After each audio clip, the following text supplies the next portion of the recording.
প্রিয় মানুষটি পাশে থাকলে কিভাবে যে সময়টা চলে যায় তা টেরই পাই না। আমার মতো কে আছেন যার এমন হয়? আসসালামু আলাইকুম। কেমন আছেন সবাই? আশা করি আমার প্রিয় ভাই-বোনেরা যে যেখানে আছেন সবাই সুস্থ আছেন এবং অনেক বেশি ভালো আছেন।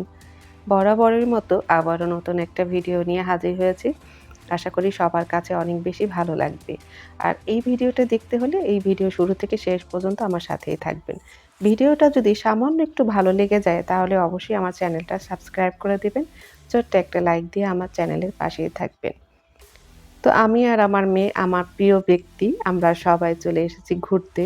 আসলে সবসময় তো সংসার নিয়েই ব্যস্ত থাকা হয়। স্বামী, সন্তান, সংসার, রান্না-বান্না, এত ঝামেলা, এত টেনশন সবকিছুই কিন্তু সবসময় ভালো লাগে না, তাই না? মাঝে মধ্যে একটু ঘুরতেও ইচ্ছে করে। তাই ঘুরতে চলে আসলাম লেক পাড়। আমার বাসার থেকে কিন্তু একদমই কাছে, হেঁটে আসা যায়। তো আমরা হেঁটে, হেঁটেই চলে আসলাম লেক পাড়ে। আর কোথায় এসেছি, কেন এসেছি, কি খাবো সবকিছুই কিন্তু আপনাদের সাথে শেয়ার করব। তো মাঝে মধ্যে কিন্তু বাচ্চাদের নিয়ে একটু ঘোরাফেরা করাটা উচিত। তো এই তো আমার প্রিয় মানুষটি যে আমার পাশে বসে আছে, তার পরিচয় একটু পরেই আমি দিব। তার আগে বলে দিই, আজ আমরা চা খেতে চলে এসেছি লেক পাড়ে।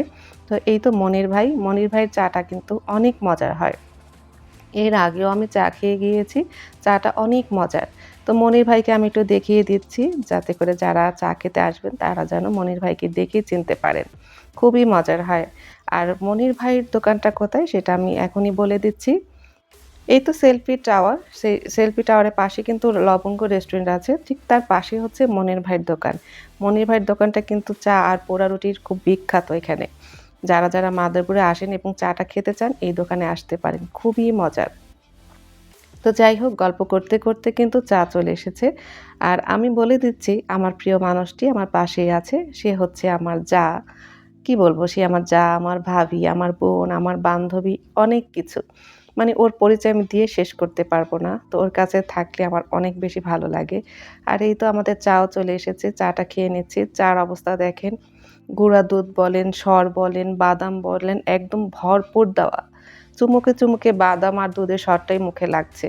আর এই তো পোড়া রুটি এত মজার হয়, আমার মেয়েও কিন্তু খেয়ে নিচ্ছে। ও অনেক বেশি পছন্দ করেছে এই খাবারটি।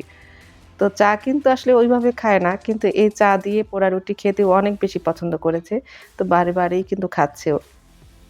আর চা খেতে, খেতে গল্প করতে, করতে আমরা যে মানে কতগুলো রুটি খেয়ে নিয়েছি আমরা নিজেরাও জানি না। অনেক মজার। তো আমার সাথে যে ভাবিটা ছিল ওরও অনেক ভালো লেগেছে। আসলে আমি তো মাদারীপুরেই থাকি। তো চাটা আমি খাই। আর আমার যে ভাবিটা ও ঢাকা থাকে। তো ওই ১ম খেলো এবং সে অনেক প্রশংসা করেছে যে না, চাটা আসলে অনেক বেশি মজার ছিল। তো এত সুন্দর সময়টা কাটিয়েছি। আজকের সন্ধ্যাটা আমি কোনোদিনও ভুলব না। আমার কাছে খুব ভালো লেগেছে আজকের দিনটা। তারপরে আমরা হাঁটতে, হাঁটতে লেকের এপারে চলে আসলাম। এখানে কিন্তু অনেক কিছু পাওয়া যায়। মানে মেয়েদের যত মাথার ক্লিপ, ব্যান্ড সবকিছুই কিন্তু এখানে পাওয়া যায়। তো আমার মেয়েকে তার চাচি কিনে দিচ্ছে। এই তো কত কিছু কিনবে। আমার মেয়ে তো ক্লে কিনবেই। ক্লে দিয়ে সে অনেক কিছু তৈরি করতে পারে। সে মানে ওগুলো কিনবে, কিনে দিচ্ছে। তবে আমার মেয়েকে কিন্তু শুধু একাই দেয়নি। সাথে, সাথে কিন্তু আমাকেও গিফট করেছে। কি দিয়েছে আমি দেখাচ্ছি। এই তো ফুলের দোকানটি। এই ফুলের দোকান কিন্তু আগে ছিল না। এটা নতুন এসেছে। আমিও দেখলাম এটা নতুনই একদম। তো ফুল তো আমি অনেক ভালোবাসি। তো ভাবি দেখলো যে আমি ফুলের দিকে তাকিয়ে আছি। ফুলগুলো আমার কাছে অনেক বেশি ভালো লাগছে। তো সে আমাকে ফুল কিনে দিবে। তো আমিও কিন্তু নিয়ে নিলাম। খুবই সুন্দর ফুলগুলো ছিল। আর ফুলের তোড়াটা অবশ্য আমার ঘরেই আছে। যখনই দেখি তখনই ভাবিটার কথা মনে পড়ে। এমনিতেই সবসময় মনে পড়ে। কারণ ও এত ভালো। ওর মনের সাথে আমার মনটা একদম মিশে যায়। মনে, মনে মিলে গেলে কিন্তু সেই কিন্তু বান্ধবী হতে পারে, বোন হতে পারে, তাই না? যার থেকে কিন্তু বোন, বান্ধবী সবচেয়ে বড় সম্পর্ক আমি মনে করি। তারপরে চলে আসলাম গরম, গরম চটপটি খেতে। বাইরের আবহাওয়াটা কিন্তু এখন অনেক ঠান্ডা। এই ঠান্ডার মধ্যে কিন্তু গরম, গরম চটপটি খাওয়ার মজাই আলাদা। যাই হোক, চটপটি খেয়ে দিয়ে আমরা মৃদু, মৃদু পায়ে হেঁটে, হেঁটে বাড়ি চলে যাচ্ছি।